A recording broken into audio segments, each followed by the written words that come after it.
Hello everyone, welcome back to another Torbjorn guide. Today we're going to be playing on King's Row, and for this first section, I'm going to be showing you playing on defense. You're probably going to need somebody on your team that can boost you up like a Mei. Let's pretend that this Mei is on our own team. Alright, so actually placing a turret here, it's probably going to cover through the legs. Josh, if you want to run there. It's actually going to shoot at people coming through there, and it's going to cover that area by the bus there, and pretty much that whole first wall, except for that tiny slither where her leg is there. It's really well covered. I doubt that many classes are going to be able to damage your turret, and you can just sit up here, constantly healing it. It's going to cover a really nice area, and it's really covered.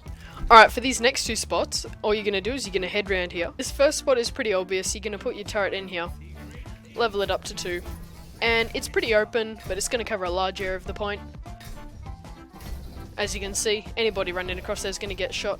Alright, so as you can see, it's going to cover anybody coming in through the point. Unfortunately, if somebody's standing right in that corner there, they're not actually going to be hit by the turret. If they take one step forward though. So, yeah, this spot's alright, but it probably couldn't be outranged by a sniper sitting up there, sitting down there. But for anybody as they're running onto the point, it's great, and if their team isn't running any snipers, it's going to be fine. This second spot is going to come over to this hole in the wall here. Place it here. This spot here is probably not going to be outranged by a sniper, unless they manage to get up into those battlements there. You're not going to get outranged, and this is actually great for covering a large distance on the point. As you can see, it covers all the way up into the wall so that their eye line can't see you. Yeah, coming through that door there, you're not going to be outranged. And it's going to cover all of the points, so this spot's great for locking down an area, but be wary that it's pretty open, so a lot of classes are going to be able to just fire at you and kill you. And also, if you get flanked from behind, you're probably not going to live this. There's going to be a couple of bird's eye views of these positions here, so you'll be able to see where the turrets reach a bit more clearly. Hopefully that helps you, and there'll also be a link to those images down in the description below. So if they've managed to cap the first point, there's really only one spot that you can put a turret to cover them as they're coming through. If you place a turret up here, this spot's pretty good because it's going to cover the whole line that the payload comes through, and it can't be sniped by anybody through that window there, which I know Widowmakers like to hang out in. As you can see, pushing the payload or anybody coming around these corners here is going to get shot at. Placing a turret here, great for locking down this area and really forcing a choke point. It's going to be hard for them to get past. I'm sure if they have a good Junkrat or a Widowmaker, they could probably get rid of your turret here, but it's great for covering this area here. Once again, I'll have a bird's eye view showing how far it reaches and where it can reach. Alright, yeah, I'll see you again while we're on the last point. So for this last spot, you're going to need a Mei to get up here. Let's just pretend that this one's friendly. Alright, so you can really place this on either side. If you really want to force a choke point through that hole there, you can place a turret here, but I'd suggest putting a turret here. You can see that it's actually going to cover a really large area coming through here. It's going to shoot anybody coming around the corner. It's going to shoot any Widowmakers that are trying to be a bit cheeky by coming up there. It's going to shoot anybody coming around the corner with the payload. And I think this is actually a really good spot for locking down an area. And since you need a Mei or another class that can boost you up there to put your turret up there, they're not going to be expecting a turret up here. So it's definitely going to catch them by surprise, and I think that it can really do a good job of holding down a point. So this last spot I'm going to show you is, of course, just sitting up here on the ledge. Great for keeping the point clear. This last point's obviously if the payload's being pushed and you've all pushed back to this final point. Not many people are going to get through there, so I doubt a Widowmaker's going to peek around there. Somebody coming through this door here could probably catch you by surprise, but a turret here is going to do just a generally good job of keeping this point in control. Sure, there's a bunch of boxes there, but that's only going to stop people if they're on the actual point. So this final point is great if you're in overtime, because it's just going to do a good job of crowd control. If there's people running around the point and everything, it's good to just have a bit of support backing you up on your team. You know, anywhere you come along here, you're going to be covered, and I think cover is really just important for the final bit. You're pretty much acting as a support class, really, for the last point. So yeah, those are the 5 spots that I found for Kings Row on defense. They've all got their own purposes, and once again I'll have some bird's eye views showing where this spot covers.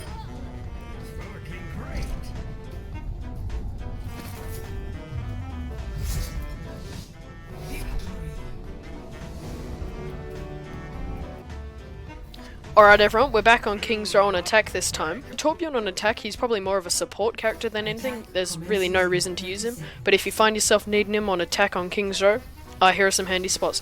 Now the first spot that's pretty cool is that if you've got a Mei on your team, you're going to get a Mei to build your wall up here, and you can actually set up a turret on this top part here.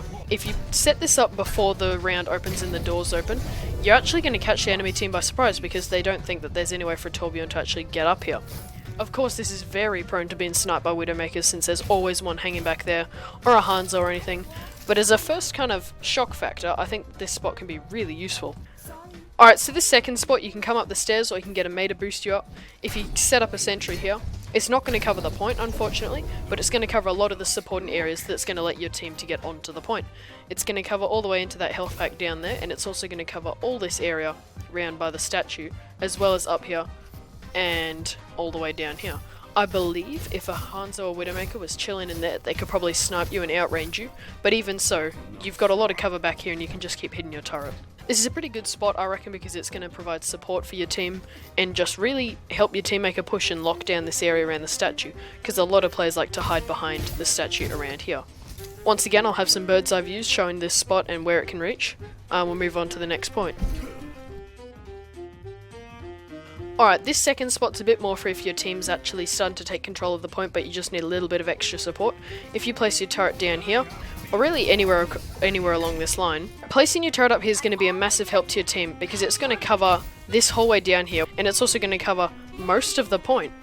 Of course it can be sniped by a Hanzo or Widowmaker down there or up there, but if your team's actually starting to push the point and they just need a little bit of extra support, this spot's definitely the place to go. If you place a turret here, you're going to be covered by the tree and stuff like that, so you're going to be pretty well shielded, but once they find out there's a turret here, they're going to get rid of it pretty quick. So those are both two spots that'll be great for covering the point and helping your team cap. I'll have a bird's eye view showing that on the screen now. Alright, so after you've capped the point and you're starting to push the payload, putting your turret here can be a great spot for covering the payload, since it's going to cover all this road down here and a little bit of up there. You're going to get outranged by a sniper in these windows here or here, and they can easily peek around and shoot you, but for covering the payload, it's an optimal spot and it's going to do a lot of work for your team just covering you. As for King's Row on attack, that's really it. There's not much you can do once the payload's in full swing in motion, since once the payload's in action, you're not going to have enough time to set up your turret anywhere that's going to be worthwhile, unless you set it up on the payload, but even then that's going to get destroyed pretty quick. So I reckon for the first half of the map, Torbjorn can really help sway the tides of the battle, but for the second half, it's probably not going to be that useful. So that concludes my guide for attack and defense on King's Row. As I said again, I'll have some aerial images showing all these spots in detail and showing you where they can reach. I'll also have a link to the full album of those pictures in the description below if you don't want to hear my voice and just want to have a look at the pictures. Hope you all enjoyed this, and if you want to see more maps done, drop this video a like and subscribe, because I'll be making one for probably every map in the game. So if you want to see those and want to up your Torbjorn game, definitely subscribe. Yeah, that's pretty much it. See you later.